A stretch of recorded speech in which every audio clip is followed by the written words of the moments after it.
caramba, ustedes solo ven los aspectos negativos. Esto que acabas de leer parece que hubiera sido escrito por Kamala Harris o algo así. Nosotros, en cambio, vemos el vaso medio lleno y estamos plenamente convencidos de que el presidente ha tenido éxito en la mayoría, si no en la totalidad de las acciones que ha venido pues llevando a cabo, que son el Ujú. resultado de las promesas que hizo durante su campaña y que viene cumpliendo. Bueno, no lo escribió Kamala Harris, lo vemos también desde el lado positivo, Jaime, y tal como lo resaltó el presidente en muchas oportunidades, son muchas las guerras que ha terminado, lo escuchamos en tantísimas de sus alocuciones, decir que en pocos meses acabó con 8 guerras, y creo que lo más importante que resalta también Trump, digamos, para los norteamericanos, para los estadounidenses dentro de su país y que es importante reconstruir un poco el desastre que dejó Sleepy Joe Biden, como lo dijo tantas veces Trump, ¿cierto? Sin duda, sin duda. Y eso no solamente tiene que ver con temas que son cruciales, y lo fueron durante la campaña, durante las elecciones. La gente decía en las encuestas, Cintia, que lo más importante que había que resolver era la crisis fronteriza. Eso se acabó prácticamente en la primera semana. Ujú. La administración de Biden, en la administración demócrata, decía que eso era imposible, que se requería el Congreso, que los republicanos tenían que participar, y llegó el presidente Trump y en cuestión de días acabó con el cruce ilegal de inmigrantes indocumentados sobre los que no tenemos información sobre sus antecedentes criminales en sus países de origen. Regresó al cargo el presidente para pues reconstruir la fortaleza de los Estados Unidos, la prosperidad de los norteamericanos y sobre todo la seguridad de nuestro país. Trae una misión clarísima encomendada por el pueblo, que es poner en primer lugar a los Estados Unidos y brindar soluciones concretas. Miren ustedes, lo que conocemos como el Big Beautiful Bill, que es Ujú.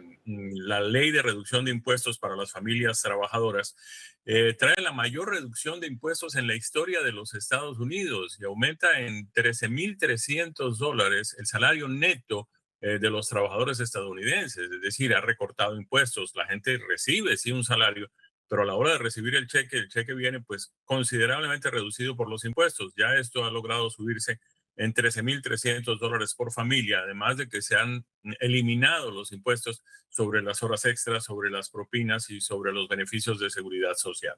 Ujú, ujú. Jaime, ¿cómo impacta esto a los estadounidenses de a pie? Trump ha hablado, por ejemplo, del precio de las compras en el supermercado, ha hablado mucho también del precio de la gasolina, ha hablado de la seguridad en las calles, por ejemplo, en Washington, dice siempre que no se podía ni salir a la calle. Entonces, ¿cómo impacta esto a la cotidianidad del norteamericano? Pues bien, no tan rápido como quisiéramos. Obviamente, pues los precios de los comestibles en los supermercados no se pueden bajar por órdenes ejecutivas, por decretos, ni siquiera Ujú. por leyes. Obedecen pues a las leyes del mercado, de oferta y de demanda. Pero ya el precio del combustible ha bajado por estar por debajo de los $3. Estuvo por encima de los 5, inclusive durante la administración Biden. Y esto contribuye en la medida en que muchas cosas que la gente compra en los supermercados se transportan por carretera.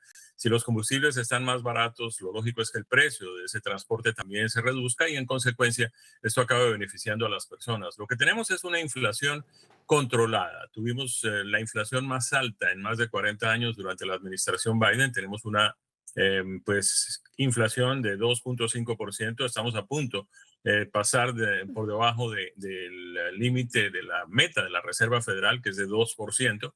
Tenemos un crecimiento económico de 5,3% en este trimestre. Tenemos tasa de desempleo también controlada, creación de empleo, sobre todo en el sector privado, en crecimiento constante, de manera que todos estos números macroeconómicos, además de que las bolsas de valores vienen comportándose muy bien, ya están del lado positivo. Ahora solo falta que eso se traduzca pues en lo que llamamos nosotros la asequibilidad, que la gente pueda comprar sus productos y pues gastar su dinero de una manera mucho más eficiente. Ya han bajado también significativamente los alquileres y los precios de las viviendas, que era otra de sus metas.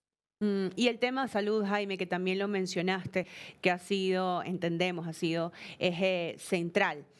También en las últimas semanas lo hemos escuchado muchísimo hacer referencia al tema salud, cómo van estos avances y bueno, cómo impacta a la ciudadanía.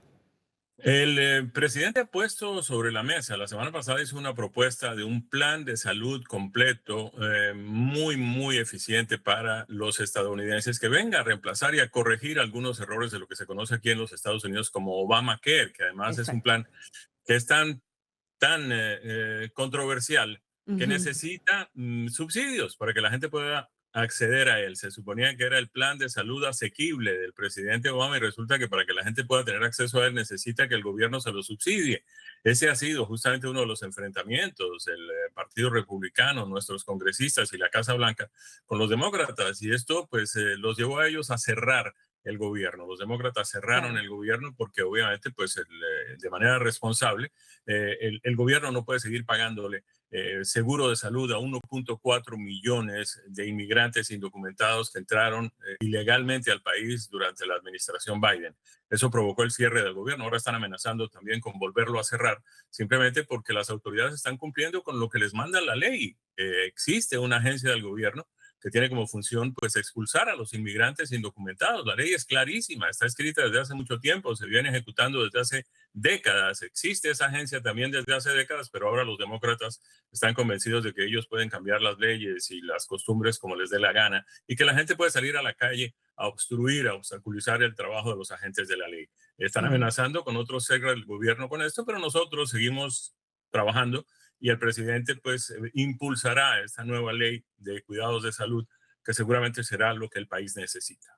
Importante, Jaime, importante conocerlo. Ahora quiero ir entrando ya en materia internacional. Creo que acá se nos viene lo más fuerte, sobre todo tomando en cuenta que estamos para toda Latinoamérica. Y quiero hablar de la palabra favorita del presidente Trump, aranceles, the tariffs, como lo dice, que es su palabra favorita. Y gracias a estos aranceles ha logrado muchísimos ingresos para los Estados Unidos. Esto, pues, ¿cuál es la realidad? ¿Cómo impacta? Trump habla de trillions, digamos, que han ingresado a Estados Unidos.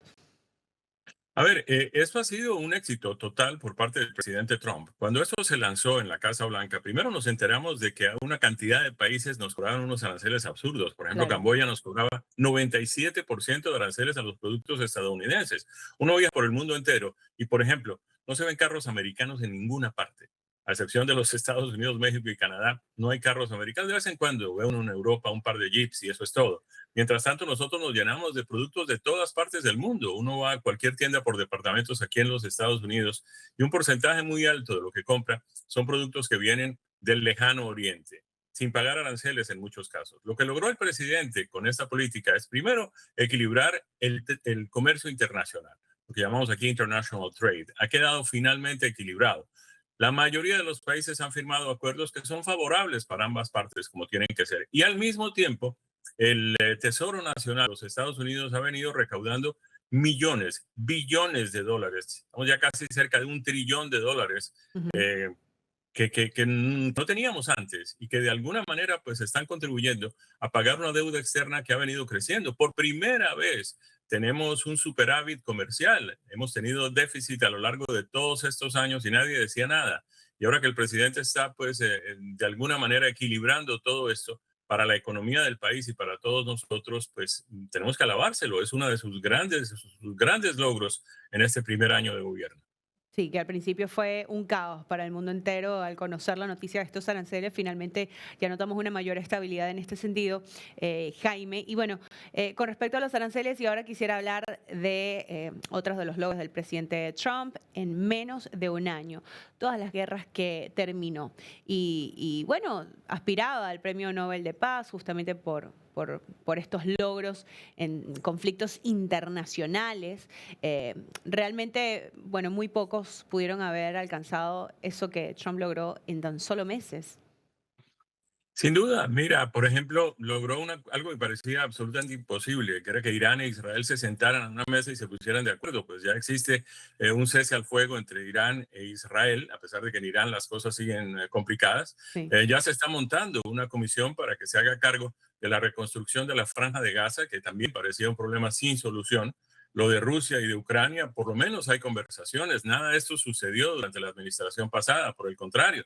Nosotros estamos seguros de que si el presidente hubiera sido Donald Trump en lugar de Joe Biden, esa guerra entre Rusia y Ucrania ni siquiera hubiera empezado. Hay Ujú. acuerdos entre otras naciones, en África, en Asia, en Medio Oriente, en fin, hay soluciones a todos estos problemas y está encontrando también una solución al tema venezolano, que se había convertido el gobierno de Nicolás Maduro pues en un cartel de narcotráfico. Todo eso que se ha venido haciendo en el Caribe y que ha concluido pues con la salida de Maduro del gobierno, tiene como propósito acabar con un cartel de narcotraficantes, es decir, más que una cuestión política y que un cambio de régimen, lo que se hizo ahí fue una operación policiva de entregarle a las autoridades a un delincuente que venía pues convirtiendo a su país además en una cueva de bandidos. Sí, totalmente, totalmente. Usted lo ha dicho y convirtiendo Venezuela en un caos total, pero también a Norteamérica, porque Trump lo dijo, Maduro vació las cárceles, vació las instituciones mentales dentro de Estados Unidos y allí es donde, bueno, según la administración republicana, pues crece toda esta ola de violencia, de inseguridad, que hasta el momento entendemos está más controlada. Pero lo que no está controlado, Jaime, es la preocupación mundial, especialmente en Europa, por las intenciones del presidente para con Groenlandia. ¿Qué puede comentarnos al respecto? A ver, el presidente tiene un estilo muy particular. A él le gusta poner sobre la mesa ciertos temas. Groenlandia tiene una importancia significativa para la seguridad nacional de los Estados Unidos. Y seguramente con esto pues habrá conversaciones, habrá diálogos y habrá acuerdos. No sabemos exactamente en qué términos, pero por lo menos ya se está conversando sobre eso. Que si hay una intervención militar o no, pues todo eso va a depender de una serie de factores que pues en este momento apenas vislumbramos. Pero de todas maneras se está hablando sobre este tema, como también sucedió cuando al comienzo de su gestión, pues habló sobre el tema del Canal de Panamá. El Canal de Panamá prácticamente estaba siendo entregado a intereses chinos que manejaban los puertos tanto a la entrada en el Pacífico como a la salida en el Atlántico del Canal de Panamá. Pues ya esto terminó. Muchas de las cosas que ha puesto sobre la mesa el presidente y que parecen de inicio, pues, qué sé yo, pues escandalosas, al Sí. final terminan negociándose y terminan trayendo resultados muy favorables para ambas partes. Ok, usted espera que en ese sentido haya negociaciones y que, bueno, baje un poco el escándalo que hay actualmente con este tema. Bueno, el presidente está viajando hoy a Davos, a Suiza, Ujú. justamente para participar de uno de esos escenarios internacionales, de esos foros internacionales donde seguramente tendrá la posibilidad de hablar con mucha gente. La verdad es que el presidente no impone, no ha impuesto a lo largo de este primer año de gobierno, ni lo hizo tampoco durante su primera administración, absolutamente nada. El presidente Ujú. pone los temas sobre la mesa, negocia, busca soluciones y llega a acuerdos. En eso consiste la democracia estadounidense. Bien, Jaime, pero en esta foto que publicó el presidente en las últimas horas, que entendemos es creada con inteligencia artificial y muestra el mapa de Estados Unidos, vamos a colocarlo a pleno ahí para refrescarlo, dentro de lo que sería, entre comillas, territorio estadounidense, está Venezuela y también está Canadá. ¿Qué opinión le merece? A ver, es el estilo del presidente. Es decir, nosotros entendemos Ahí está la perfectamente foto. que, pues, que sí, Canadá es una nación independiente, sin duda. Venezuela en ese momento pues necesita de la participación de los Estados Unidos, pero no existe, no ha existido a lo largo, Cincia, de la historia de los Estados Unidos ninguna visión expansionista. Los Estados Unidos salvaron al mundo en la Segunda Guerra Mundial. Nosotros seríamos hoy una colonia alemana nazista, además, con una cantidad de problemas y dificultades, si no hubiera sido por la acción militar de los Estados Unidos. ¿Y con qué se quedaron los Estados Unidos? Con absolutamente nada. Los Estados Unidos pues ganaron la guerra en el Pacífico y en Europa. Y cada uno de los países continúa con sus límites y con su independencia y con su soberanía. Los Estados Unidos ni se quedaron con Filipinas, ni se quedaron con Puerto Rico, ni con Cuba. Puerto Rico sigue siendo un Estado libre asociado. De manera que pues no tiene por qué haber ninguna impresión de que los Estados Unidos, que son pues un país tan sólido y con una democracia tan reconocida, pues tenga algún interés en quedarse con un solo metro cuadrado de nadie. ¿Usted cree que entonces en Europa no debería haber preocupación en ese sentido por los intereses de Trump en Groenlandia? Porque realmente hay mucha preocupación dentro de la Unión Europea. Pues sí, siempre la ha habido, ¿no? Y la Unión Europea, bueno, hubo una preocupación muy grande durante muchos años en la Unión Europea por su seguridad, pero nadie estaba dispuesto a pagar por el costo de la OTAN. Finalmente, gracias al presidente, pues los países de Europa se comprometieron a dedicar un porcentaje de su Producto Interno Bruto a su defensa. Hasta antes la pagaban los Estados Unidos y no tenían ningún interés en ninguna de esas naciones. Lo que puede haber y en lo que puede resultar todo esto, y ya el tema está sobre la mesa, es en un acuerdo de cooperación entre Dinamarca y Estados Unidos, qué sé yo, algo Ujú. que permita que pues Groenlandia de alguna manera pues no se convierta en un riesgo para la comodez de alguna forma un riesgo para la seguridad nacional de los Estados Unidos. Vamos a conversar sobre eso. Seguramente desde hoy en Davos el presidente estará hablando sobre este tema con otros jefes de Estado. Muy bien, Jaime, vamos a estar atentos, por supuesto, a las declaraciones del presidente Trump allí desde Davos y, por supuesto, todos los encuentros que le aguardan. Dijo que va a estar con el secretario de la OTAN, que va a estar también encontrándose con Macron. Así que, bueno, mucho que recién comienza. Nosotros le agradecemos muchísimo por su tiempo, por lo que ha sido este review al año de Trump, este primer año del segundo mandato del presidente de los Estados Unidos, Jaime. Muy agradecida. Siempre un placer, Chinzi. Aquí a las órdenes. Felicidades para todos.